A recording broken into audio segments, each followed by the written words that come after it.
Tajuk yang dilimpahkan kepada Pati adalah sembahyang mencerdaskan minda. Apakah betul sembahyang itu boleh mencerdaskan minda? Maka syarat orang yang sembahyang mesti ada minda, baligh, berakal. Walaupun dia baligh, umur sampai, tapi kalau tidak berakal, maka dia tidak wajib sembahyang. Rufi'al qalamu an thalathatin. Ada 3 jenis manusia yang amalannya tidak dicatat. Malaikat tidak menulis amal dia. Anis sabiyi hatta yahtalim, anak kecil hingga dia akil baligh. Anil naim hatta yastayqis, orang tidur hingga dia terjaga. Anil majnun hatta yafiq, orang gila hingga dia sihat daripada penyakitnya. Ketiga-tiga manusia ini tidak wajib sembahyang, sebab tiada minda yang boleh dia pakai untuk mengingat Allah Subhanahu wa ta'ala. Orang Arab menggunakan untuk minda ini, mereka kata menggunakan 3 huruf, aqala. Ketika mereka menggunakan kain penutup kepala, mereka takut kain itu terbang dihembus angin, maka kain itu diikat dengan satu tali. Mereka menyebut tali pengikat itu sebagai iqal. Iqal dari kata akal. Akal mengikat. Kenapa akal itu disebut mengikat? Kerana dia mengikat hawa nafsu. Maka dalam pepatah Melayu dikatakan, manusia dipegang cakapnya, sedangkan haiwan dipegang talinya. Bila ada orang yang cakap tiada berdasar daripada minda yang sihat, maka dia perlu diikat dengan tali. Orang Melayu mengatakan bahawa akal sebagai alat pengukur. Dalam satu peribahasa dikatakan, kalau galah panjang sejengkal, jangan laut hendak diduga. Galah adalah akal. Jangan pernah untuk mengukur Allah Subhanahu wa ta'ala dengan akal yang pendek. Ketika seorang muslim mengangkat tangannya takbiratul ihram, maka saat itu minda diguna untuk mengingat 7 perkara. Yang pertama, saya sedang sembahyang, usolli. Sembahyang saya sembahyang fardu, bukan sunat. Sembahyang saya sembahyang zuhur, bukan asar, bukan maghrib, bukan isya, bukan subuh. Selepas itu dia katakan, usolli fardal maghribi, 3 rakaat, 4 rakaat, 2 rakaat. Dia katakan arba'a rakaatin. Adaan, bukan qada, bukan i'adah, lillahi ta'ala. Itulah yang terkumpul dalam talaffuz bin niat usolli yang diucapkan setiap muslim. Usolli fardaz zuhri arba'a raka'atin adaan ma'muman lillahi ta'ala. 7 perkara itu dia ingat kuat-kuat. Pada saat itu minda dia sedang dicerdaskan dengan mengingat perkara-perkara itu. Jika ada seorang muslim kerana sibuk dengan sosial media, dengan televisi, kemudian dia lupa mengingat sesuatu, lalu dia angkat takbiratul ihram, maka sepakat semua mazhab batallah solatnya. Dalam mazhab yang kita pakai, mazhab Melayu, di bumi Melayu, mazhab Imam Muhammad bin Idris Asy-Syafi'i, niat di dalam takbiratul ihram, muqaranah namanya. Disebut dengan muqaranah kerana sejalan antara niat dengan takbir. Ketika seorang muslim mengatakan Allahu Akbar, maka saat itu di dalam takbir itu saya sembahyang fardu zuhur 4 rakaat, 4 rakaat adaan ma'muman atau imaman lillahi ta'ala. Seandai pun dia pakai mazhab yang lain, mazhab Imam Hanafi, mazhab Imam Maliki, mazhab Imam Syafi'i, niat tetap sebelum takbiratul ihram. Tidak ada satu pun mazhab yang berniat selepas takbiratul ihram. Bila seorang tidak menggunakan mindanya pada takbir itu, kemudian dia mengangkat tangan Allahu Akbar, selepas itu dia ragu, zuhur kah, asar, maghrib kah atau isya, maka batallah salatnya menurut semua mazhab. Begitulah Allah Subhanahu wa ta'ala ingin supaya seorang muslim tajam akal dan fikirannya, supaya dia senantiasa menjaga mindanya. Lalu kemudian setelah itu dia menyerahkan semua perkara kepada Allah Subhanahu wa ta'ala. Ada 3 yang melalaikan manusia. Yang pertama, Allahu Akbar, Allah yang maha besar. Yang lain daripada itu, masalah hidupnya, ujian hidupnya, semuanya kecil di hadapan Allah. Maka dia katakan Allahu Akbar kabira. Lalu kemudian selepas itu dia serahkan semua pujian milik Allah. Walhamdulillahi katsira. Selepas itu baru dia katakan diri hamba kepada Allah penuh dengan silap salah dan dosa. Dosa mata hingga ke ujung kaki. Selepas itu dia katakan wa subhanallahi bukratan wa asila. I'jabul mar'i bi nafsihi unwanu dha'fi aqlihi. Kekaguman ujub terhadap diri manusia adalah punca daripada kelemahan minda. Minda yang kuat merasa diri bukan apa-apa. La haula wala quwata illa billahil aliyil azim. Ada 3 kerja minda. Yang pertama mengingat, yang kedua berfikir, yang ketiga sadar, kesadaran, awareness. Sekarang banyak orang yang tidak sedar apa yang dia katakan, apa yang dia ucapkan, apa yang dia perbuat. Maka ketika salat, orang sedang menjaga kesadarannya. Muslim mengatakan sadar itu adalah khusyuk.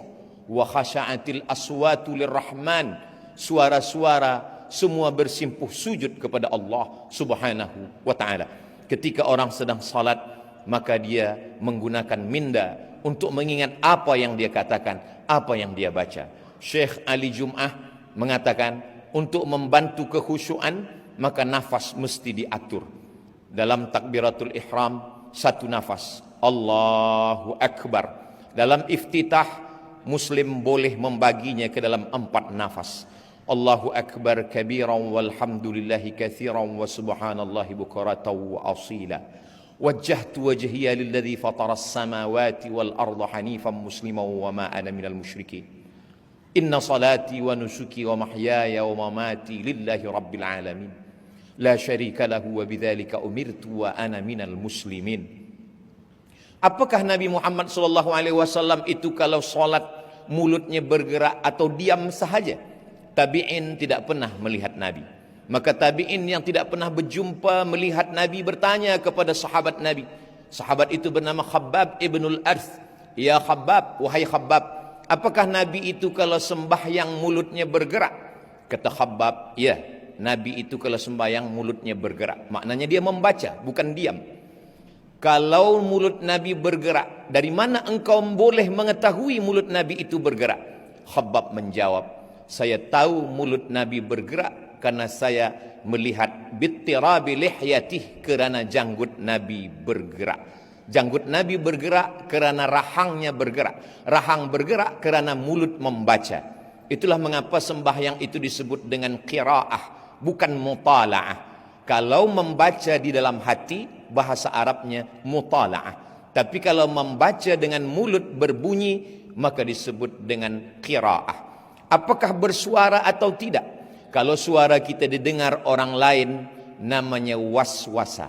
Alladzi waswisu, berbisik. Tapi kalau suara itu hanya didengar oleh kita sendiri, maka disebut dengan hamsah.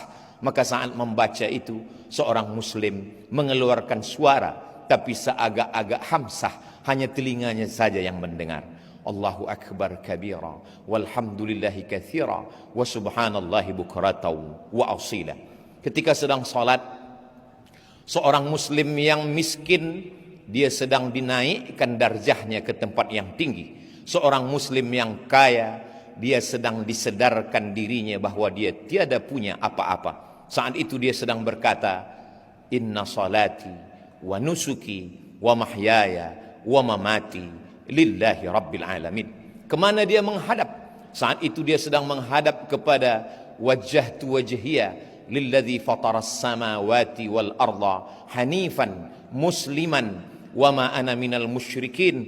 Selepas itu barulah dia berserah, sebenar-benar berserah kepada Allah Subhanahu wa taala. Semua yang mengganggu dalam hati, dalam fikiran, dalam bisikan telinga, dalam lintasan hati, dia halau. Semua itu dia halau dengan ta'awuz. Dalam mazhab Syafi'i, ta'awuz a'udzubillah diucapkan dalam setiap rakaat. Kalau solat zuhur 4 kali ta'awudz. A'udzu billahi minasyaitonir rajim. Mengamalkan firman Allah, idza qara'tal Qur'an, kalau engkau membaca Al-Qur'an, fasta'iz billah, mintalah perlindungan kepada Allah Subhanahu wa taala. Manusia senantiasa merasa takut, merasa cemas, merasa sendiri, maka pada saat itu dia sedang merasa besar. Saya bersama dengan Allah. A'udzu billah minasyaitonir rajim. Setelah itu barulah dia sadarkan dirinya bahwa dia dalam rahmat kasih sayang Allah. Bismillahirrahmanirrahim. Rahman juga sayang, Rahim juga sayang. Apa beza Rahman dan Rahim? Rahman semua mendapat. Yang beriman mendapat, yang tak beriman pun dapat. Yang baik dapat, yang tak baik pun dapat. Rahman. Tapi Rahim, yang dapat hanya orang beriman sahaja. Itulah mengapa Allah menyandingkan Ghafur dengan Rahim. Tak pernah ada ayat Ghafurur Rahman, kerana ampunan diberikan Allah hanya kepada orang yang percaya. Wa kana Allahu Ghafuran Rahima. Setelah itu dia berdialog dengan Allah, dia berkata-kata dengan Allah. Kalau ingin bercerita dengan Allah, maka tegakkanlah salat. Ketika seorang hamba sedang berkata, Alhamdulillahi Rabbil Alamin, Allah membalas. Apa kata Allah? Hamidani abdi, hambaku sedang memuji aku. Setelah itu hamba itu berkata, Ar-Rahmanir Rahim. Lalu kemudian Allah menjawab. Apa kata Allah? Asna alayya abdi, hambaku sedang memuliakan aku. Maliki yaumiddin. Apa kata Allah? Majjadani abdi, hambaku sedang mengagungkan aku. Kemudian hamba itu berkata, Iyyaka na'budu wa iyyaka nasta'in. Apa jawab Allah? Sa'alani abdi, hambaku sedang meminta kepadaku. Ihdinas siratal mustaqim. Apa jawab Allah? Wali abdi ma sa'al, hambaku mendapatkan apapun yang dia mintakan. Sesungguhnya ketika orang sedang melaksanakan salat, mindanya, akalnya, fikirannya sedang fokus, sedang khusyuk, dia sedang bersama dengan Allah Subhanahu wa taala.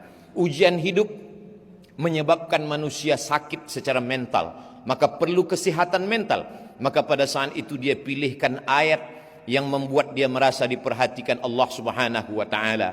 Beban hidup seorang hamba menjalani segala kesusahan, kepahitan hidup. Maka pada saat itu apa ayat yang dia baca? Alam nashrah laka sadrak. Bukankah belum kulapangkan dadamu, kata Allah. Alam nashrah laka sadrak wa wada'na anka wizrak. Lalu kemudian aku angkat semua kesulitan, kepayahan yang engkau jalani dalam hidup. Lalu kemudian alladzi anqadha dhahrak, semua yang membebani pundakmu. Wa rafa'na laka dzikrak, kami akan mengangkat namamu, kami akan membuat engkau selalu dikenang sepanjang zaman. Kalaupun ada kepayahan, kesusahan, kesulitan hidup, maka sesungguhnya 2 kali Allah mengulang, fa inna ma'al usri yusra, inna ma'al usri yusra. Di dalam kepayahan itu ada kemudahan, di dalam kesusahan itu ada kebahagiaan. Fa idza faraghta fansab, kalau engkau selesai dari satu ibadah, jangan lupa, jangan lalai, fansab, pindahlah ke ibadah yang lain. Wa ila rabbika farghab, jangan lupa selalu berharap kepada Allah Subhanahu wa taala. Setelah itu dia pun salah, diambil dari kata salah. Salah maknanya tulang belakang yang membengkok dan membungkuk. Salah maknanya membengkokkan tulang belakang menghadap Allah. Saat itu seorang hamba membungkuk kepada Allah dan dia berkata, Subhana rabbiyal azimi wa bihamdih. Selepas itu dia angkat kepalanya dan berkata, Sami'allahu liman hamidah. Selepas tulang belakang itu lurus kembali, lalu dia ucapkan dalam mazhab Syafi'i, Rabbana lakal hamdu mil'us samawati wa mil'ul ardi wa mil'u ma syi'ta min syai'im ba'du. Selepas itu 7 anggota badannya dia lekatkan ke tanah, 2 ujung kaki, 2 lutut, 2 tapak tangan, 1 kening. Di saat itu dia berkata, Subhana rabbiyal a'la wa bihamdih. Apa kata Nabi SAW? Aqrabu ma yakunul abdu min rabbih wa huwa sajid. Seorang hamba sangat dekat dengan Allah ketika dia sedang bersujud. Disitulah letak keadilan Allah. Seandainya Nabi mengatakan orang paling dekat dengan Allah ketika dia di Makkah, menangislah orang miskin, bagaimana dia boleh sampai ke Baitullah? Seandainya Nabi mengatakan orang paling dekat dengan Allah ketika dia sedang di padang Arafah, betapa orang susah tak mendapatkan kemuliaan itu. Tapi betapa adilnya Allah. Apa kata Nabi? Aqrabu ma yakunul abdu min rabbih wa huwa sajid. Orang paling dekat dengan Allah ketika dia sedang bersujud. Yang miskin dan yang kaya, rakyat jelata siapapun jua boleh menempelkan keningnya ke lantai dan berbisik. Kalau makhluk di bumi tak ada lagi tempat mengadu, kawan sudah menjadi lawan, sahabat menikam dari belakang, menggunting dalam lipatan, menjegal kawan seiring, maka saat itu berbisiklah ke tanah, maka malaikat di langit akan mengabulkan segala doa-doa. Subhana rabbiyal a'la wa bihamdih. Di saat duduk di antara dua sujud, itulah doa yang paling panjang. Walaupun duduk antara dua sujud itu paling pendek dalam sembahyang, tapi sesungguhnya seorang mukmin doa yang paling panjang, 8 permohonannya kepada Allah. Rabbighfirli warhamni wajburni warfa'ni warzuqni wahdini wa'afini wa'fu anni. Itulah doa yang paling panjang. Dalam tegak, dalam ruku', dalam sujud, tak ada permohonan sampai 8 permohonan itu duduk di antara dua sujud. Tapi banyak orang tiada menggunakan minda untuk mengingat apa yang dia minta kepada Allah Subhanahu wa ta'ala. Selepas itu di sujud terakhir dia berkata, meminta kepada Allah. Kalau dia boleh menggunakan bahasa Arab, dia mengadu kepada Allah. Kalau dia tanpa guna bahasa Arab, dengan guna bahasa apapun Allah Maha tahu. Wa na'lamu ma tuwaswisu bihi nafsuh. Kami tahu apa yang berbisik-bisik di dalam hatimu. Selepas itu, selepas bermunajat, dia lepaskan segala kepayahan, kesulitan, kesusahan hidupnya. Setelah itu dia pun menyaksikan mi'raj. As-salatu mi'rajul mu'min. Sembahyang itu adalah mi'rajnya orang beriman. Ketika Sayyidina Muhammad sallallahu alaihi wasallam Isra dan Mi'raj, riwayat ini disebutkan oleh Imam Al-Alusi, disebutkan juga oleh Imam Badruddin Al-Aini, disebutkan juga oleh Imam Al-Qastullani, disebutkan juga oleh Imam Asy-Sya'rani. Riwayat ini masyhur dalam kitab-kitab tafsir dan tasawuf. Ketika Nabi sallallahu alaihi wasallam berdialog dengan Allah, apa kata Nabi Muhammad sallallahu alaihi wasallam? At-tahiyatul mubarakatu salawatu tayyibatu lillah. Semuanya milik engkau ya Allah. Lalu kemudian apa kata Nabi selepas berkata at-tahiyatul mubarakatuh salawatut thayyibatu lillah? Allah menjawab ucapan itu dengan ucapan assalamu alayka ayyuhan nabiyyu wa rahmatullahi wa barakatuh. Dijawab oleh Allah Subhanahu wa taala, assalamu alayka ayyuhan nabiyyu wa rahmatullahi wa barakatuh. Keselamatan, kerahmatan, keberkahan untukmu wahai Muhammad sallallahu alaihi wasallam. Dijawab oleh Rasulullah, wassalamu alaina wa ala ibadillahis salihin. Nabi tidak ingin salam itu hanya untuk dirinya, dia ingin salam itu melimpah. Wassalamu alaina wa ala ibadillahis salihin. Setelah itu semua malaikat-malaikat bersyahadat, asyhadu an la ilaha illallah wa asyhadu anna Muhammadan Rasulullah. Itu hanya dapat difahami oleh orang yang mindanya hidup, mindanya cerdas. Setiap hari dilatih, dibiasakan. Pada saat itu dia sedang bersama dengan Allah Subhanahu wa taala. Kun ma'allah, hendaklah engkau bersama dengan Allah. Illam takun ma'allah, kalau bukan bersama dengan Allah, bersamalah dengan orang-orang yang ketika engkau bersama dengan mereka, hatimu sejuk, selalu berasa bersama dengan Allah Subhanahu wa taala. Andai dia cukup dengan salawat Ibrahimiyah, dengan menyertakan nama Nabi Ibrahim, kama barakta ala Ibrahim wa ala ali Ibrahim fil alamin innaka Hamidum Majid. Tapi seorang muslim ingin sembahyangnya sempurna, dia memperakui segala silap salahnya.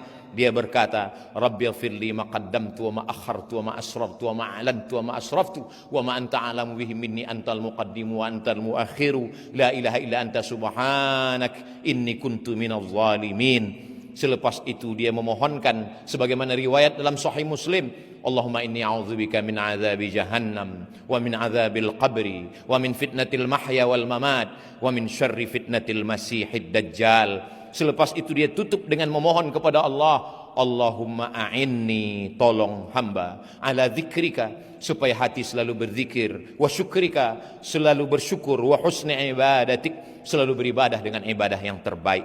Selepas itu dia pun keluar daripada solatnya dengan mengucapkan salam, Assalamualaikum warahmatullah. Selepas itu dia katakan, Assalamualaikum warahmatullah. Pada saat itu semua beban hidup, fikiran, kepayahan, kesusahan lepas, kerana dia sedang bersama dengan Allah Subhanahu wa ta'ala. Salat tidak hanya menajamkan minda, tapi juga mencerdaskan yang disebut dengan intelligent quotient, tapi juga emosional. Emosional seorang muslim, dia marah, dia ingin berduka, dia bersusah hati, semua kesusahannya sudah dia limpahkan kepada Allah Subhanahu wa ta'ala. Kalau Nabi Musa berdoa kepada Allah, Rabbi syrahli sadri, lapangkanlah dada hamba, berbeza dengan Nabi Muhammad sallallahu alaihi wasallam. Sebelum diminta dia sudah diberi. Apa kata Allah? Alam nashrah laka sadrak, bukankah sudah kulapangkan dadamu ya Muhammad sallallahu alaihi wasallam. Ketika seorang muslim sudah berserah diri kepada Allah, selepas salat dia tetap mengatakan astaghfirullah, astaghfirullah, astaghfirullah. Mengapa dia beristighfar? Dia bukan minum khamar, dia bukan melakukan perbuatan maksiat, dia baru saja keluar daripada salatnya, aqwalun ucapan wa af'alun perbuatan, mufattatahatun bitakbir dibuka dengan takbir, wa mukhtatamatun bitaslim ditutup dengan salam. Tapi kenapa dia mengatakan astaghfirullah? Begitulah seorang muslim, dia sadar dalam solatnya dia lupa, dalam solatnya dia lalai. Orang Melayu mengatakan khusyuk itu macam meniti pematang di tengah sawah. Seorang petani selepas memanen padi, dia pun memikul padinya di atas pematang yang licin, tanah liat di tengah sawah. Kadang terjatuh ke kanan, dia bangkit lagi. Kadang terlepas kaki ke kiri, dia tegak kembali. Begitulah menjaga kekhusyuan. Selepas itu dia sedarkan dirinya, astaghfirullahalazim alladzi la ilaha illa huwal hayyul qayyum wa atubu ilaih. Selepas itu dia berzikir subhanallah walhamdulillah la ilaha illallah. Selepas itu dia berdoa, ad-da'i wal mu'amminu fil ajri sawa, yang berdoa dan yang mengaminkan sama-sama dapat pahala. Hari ini banyak orang tidak lagi mahu berdoa selepas sembahyang meninggalkan masjid, padahal itu adalah satu saat, suatu waktu yang dipilih oleh Allah Subhanahu wa ta'ala, waktu mustajab untuk berdoa. Maka ketika imam membaca, sesungguhnya Nabi Ibrahim, Nabi Musa alaihissalam berdoa, Nabi Harun mengaminkan. Apa kata Allah dalam Al-Quran? Qad ujibat da'watukuma, doa kamu berdua sudah dikabulkan Allah. Padahal yang berdoa hanya Nabi Musa, Nabi Harun hanya mengaminkan. Nabi Musa berdoa, Nabi Harun mengaminkan. Jibril berdoa, Nabi Muhammad sallallahu alaihi wasallam mengaminkan. Suatu ketika Nabi Muhammad sallallahu alaihi wasallam turun dari mimbarnya, dari lantai aras yang pertama Nabi mengatakan amin, yang kedua Nabi mengatakan amin, yang ketiga Nabi mengatakan amin. Sahabat bertanya, lima fa'alta ya Rasulullah, mengapa engkau lakukan ini wahai Rasulullah? Kami mendengar engkau mengatakan amin 3 kali, tapi kami tak mendengar ada satupun yang berdoa. Nabi Muhammad SAW mengatakan, saya baru saja mendengar malaikat Jibril berdoa, 3 doa Jibril. Bu'adan liman adraka Ramadan falam yughfarlah, celakalah orang yang berjumpa dengan Ramadan tapi tidak diampunkan dosanya. Maka Nabi Muhammad SAW mengatakan amin. Yang kedua, bu'adan liman adraka walidahul kibara ahaduhuma aw kilahuma falam yudkhilahul jannah, binasalah orang yang berjumpa dengan ayah ibunya tapi dia tidak berbakti kepada mereka berdua sehingga dia tidak masuk surga. Maka Nabi mengatakan amin. Yang ketiga, bu'dan liman dzukirta wa lam yusalli alaika, celakalah orang yang ketika disebut namamu tapi dia tidak mahu berselawat kepadamu. Allahumma salli ala sayyidina Muhammad wa ala ali sayyidina Muhammad. Nabi mengatakan amin. Itulah dalil para ulama kita mengaminkan doa para imam. Dan ketika kita berzikir, malaikat-malaikat memanggil malaikat yang lain, halummu ila hajatikum, wahai malaikat yang lain, marilah kemari, inilah yang kamu cari, majlis-majlis zikir. Selepas berzikir dan berdoa, lalu kemudian semua malaikat-malaikat itu berkata, qumu maghfuran lakum, tegaklah berdiri, kamu semua sudah diampunkan Allah Subhanahu wa taala. Keluar dari masjid, semua mengucapkan doa, Allahumma inni as'aluka min fadlik. Kenapa ketika masuk masjid Allah maftahli abwaaba rahmatik? Kerana di dalam masjid malaikat sudah menunggu dengan doanya, Allahumma firlahu warhamhu, Allahumma firlahu warhamhu. Curahkan rahmatmu untuk mereka. Tapi ketika manakala keluar dari masjid, kita meminta Allahumma inni as'aluka min fadlik, kita minta rezeki karunia Allah. Kerana di luar masjid mencari rezeki. Idza qudiyatis salah, kalau salat sudah dilaksanakan, fantashiru fil ard, bertebaranlah di atas muka bumi, wabtaghu min fadlillah, carilah karunia Allah.